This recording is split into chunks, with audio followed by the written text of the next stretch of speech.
Hello everyone, I hope you all are fine. आज हम twelfth accountancy के अंदर हमारा जो नेक्स्ट टॉपिक पढ़ेंगे कैश फ्लो स्टेटमेंट के अंदर, जो कि है limitations of cash flow statement. कि जो कैश फ्लो स्टेटमेंट होता है उसकी लिमिटेशंस क्या क्या होती है। कैश फ्लो स्टेटमेंट हमने पढ़ा है कि कैश फ्लो स्टेटमेंट क्या होती है, वो स्टेटमेंट जो कि ये दिखाती है कि कितना कैश इनफ्लो हो रहा है, आ रहा है और कितना जा रहा है एक अकाउंटिंग पीरियड के अंदर। सो अभी हम उसकी लिमिटेशंस पढ़ेंगे कि इसकी लिमिटेशंस क्या क्या होती हैं। तो फर्स्ट देखिए, not suitable for judging the liquidity. Cash flow statement जो है वो लिक्विडिटी को जज करने के लिए सुटेबल नहीं होता। क्यों नहीं होता? क्योंकि ये एक फर्म की जो ट्रू पिक्चर नहीं दिखाता लिक्विडिटी की। कैसे? क्योंकि इसके अंदर कैश फ्लो स्टेटमेंट के अंदर ओनली कैश लिया जाता है, मतलब कैश और कैश इक्विवेलेंट्स। लेकिन जो लिक्विडिटी है वो उन एसेट्स पर भी डिपेंड होती है जिनको हम कैश में इजीली कन्वर्ट कर देते हैं। ठीक है, जो रेडिली एसेट्स है, कई बार हमें लगता है कि ये कैश में कन्वर्ट नहीं होंगे, लेकिन वो एक्चुअल में जल्दी से कैश में कन्वर्ट हो जाते हैं। तो कैश फ्लो स्टेटमेंट जो है वो उन एसेट्स को कंसीडर ही नहीं करता है। ठीक है, तो उस वजह से जो जो लिक्विडिटी पोजीशन है ना, वो पता नहीं चल पाती है। इसलिए जो कैश फ्लो स्टेटमेंट है वो लिक्विडिटी को जज करने के लिए सुटेबल नहीं होता। फिर है पॉसिबिलिटी ऑफ विंडो ड्रेसिंग।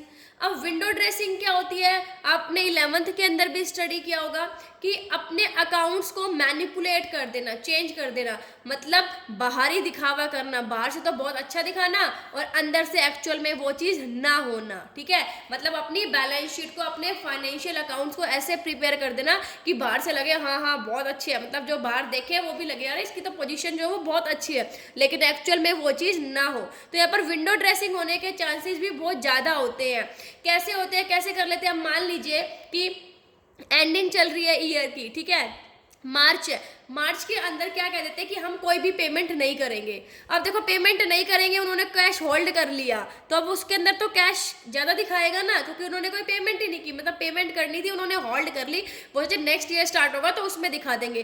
क्यों किया? ये अपने अकाउंट्स को अच्छा दिखाने के लिए, अपनी कैश पोजिशन जो है वो अच्छी दिखाने के लिए। ठीक है, तो विंडो ड्रेसिंग होने के जो चांस है वो काफ़ी ज़्यादा होते हैं कैश फ्लो स्टेटमेंट के अंदर। नेक्स्ट है it ignores non cash transactions. जो नॉन कैश ट्रांजेक्शन्स है उनको इग्नोर करता है। देखो, cash flow statement ignores non cash transactions like purchase of fixed assets by issuing shares और debentures, conversion of debentures into share. ठीक है, इशू ऑफ बोनस शेयर। अब देखो, जो कैश फ्लो स्टेटमेंट के अंदर ओनली वही ट्रांजेक्शन्स की जाती है जो कैश में होती है, लेकिन जो नॉन कैश ट्रांजेक्शन है जैसे शेयर और डिबेंचर इशू करके फिक्स एसेट्स को परचेज कर लेना, डिबेंचर को शेयर में कन्वर्ट कर देना या बोनस शेयर इशू कर देना, ठीक है, ये इन चीज़ों को जो नॉन कैश ट्रांजेक्शन्स है उनको कंसीडर नहीं करता कैश फ्लो स्टेटमेंट, जो कि इसकी एक लिमिटेशन है। नेक्स्ट है it ignores the accrual concept of accounting. Accrual आपने पढ़ा भी था, एक्रूअल कॉन्सेप्ट क्या होता है? जो ड्यू, मतलब देखो कैश फ्लो स्टेटमेंट के अंदर हम ट्रांजेक्शन्स कब करते हैं? हम ट्रांजेक्शन जब हमारे पास कैश एक्चुअल में रिसीव हो जाता है, जब हमें कैश रिसीव हो जाता है या हम कैश की पेमेंट कर देते हैं, तो हम इसके अंदर रिकॉर्ड करते हैं, उन्हीं की चीज़ों को हम कंसीडर करते हैं कैश फ्लो स्टेटमेंट के अंदर। लेकिन जो एक्रूअल कॉन्सेप्ट है, मान लीजिए कि हम मेरी सेल हो गई, ठीक है, अब मैंने सेल कर दी, तो सेल होगी तो मुझे इनकम डेफिनेटली होगी। अभी नहीं, उधार में सेल कर दी तो 10 दिन बाद 15 दिन बाद वो मेरी इनकम तो आएगी। लेकिन जो ड्यू चीज़ें हैं उनको तो ये रिकॉर्ड ही नहीं करता, उनको तो कैश फ्लो स्टेटमेंट कंसीडर ही नहीं करता। कैश फ्लो स्टेटमेंट ओनली जो कैश में ट्रांजेक्शन, भाई जब आ रहा है ना एक्चुअल में कैश, उन्हीं को ही कंसीडर करता है। तो ये एक्रूअल कॉन्सेप्ट को नहीं लेकर चलता, जो कि इसकी एक बहुत बड़ी लिमिटेशन है। देखो, ये आपने लिमिटेशन अकाउंटिंग की भी पढ़ी थी, विंडो ड्रेसिंग। ठीक है, सो यही लिमिटेशन कैश फ्लो स्टेटमेंट की भी पड़ी है। नेक्स्ट है no substitute for an income statement. ये कहता है a cash flow statement is not a substitute of income statement. जो कैश फ्लो स्टेटमेंट है वो इनकम स्टेटमेंट का सब्सटीट्यूट नहीं होता, क्योंकि अब देखिए जो इनकम स्टेटमेंट है वो तो कैश और नॉन कैश आइटम्स दोनों को कंसीडर करता है, लेकिन कैश फ्लो जो है वो क्या ओनली कैश से रिलेटेड ट्रांजैक्शंस रिकॉर्ड करता है। सो जो कैश फ्लो स्टेटमेंट है वो इनकम स्टेटमेंट का सब्सटीट्यूट नहीं होता, दोनों की अलग अलग इंपॉर्टेंस होती है, दोनों अलग अलग चीज़ें हैं। फिर है हिस्टोरिकल इन नेचर।